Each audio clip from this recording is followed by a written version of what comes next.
Barricade দিয়েছিল সেই স্বৈরাচারী সরকার কোথায়?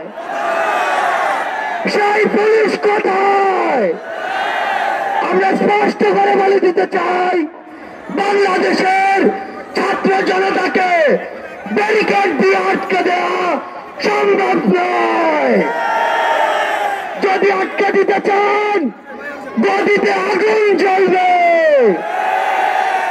এই স্বৈরাচারী সরকার নাকি ভারতে বসে পাল্টা গণঅভ্যুত্থানের চেষ্টা করছে।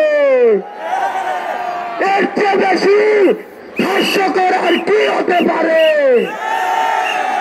আমরা স্পষ্ট করে বলে দিতে চাই, যদি যেখান থেকেই হোক পাল্টা গণঅভ্যুত্থানের চেষ্টা করে থাকেন, তাহলে আপনাদের গায়ে ধরে জানাজা পড়ার লোক খুঁজে পাবেন না।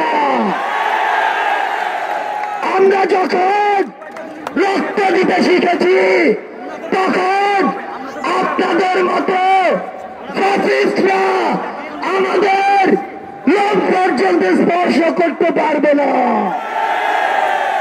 আমরা বলে দিচ্ছি, লক্ষ মানুষের সমাগম দেখেছেন, এরপরে যদি আমাদের দিকে চোখ তুলে তাকানোর সাহস করেন, কোটি মানুষের সমাগমে পিষে ফেলব। আমরা স্পর্শ করে বলে দিতে চাই, এই বাংলাদেশ 16 বছর পরে স্বাধীনতার যে নতুন মুখ দেখেছে, সেই মুখের দিকে কেউ যদি নজর দেওয়ার চেষ্টা করে, তাহলে তার জায়গা আমাদের এই বাংলাদেশে হবে না।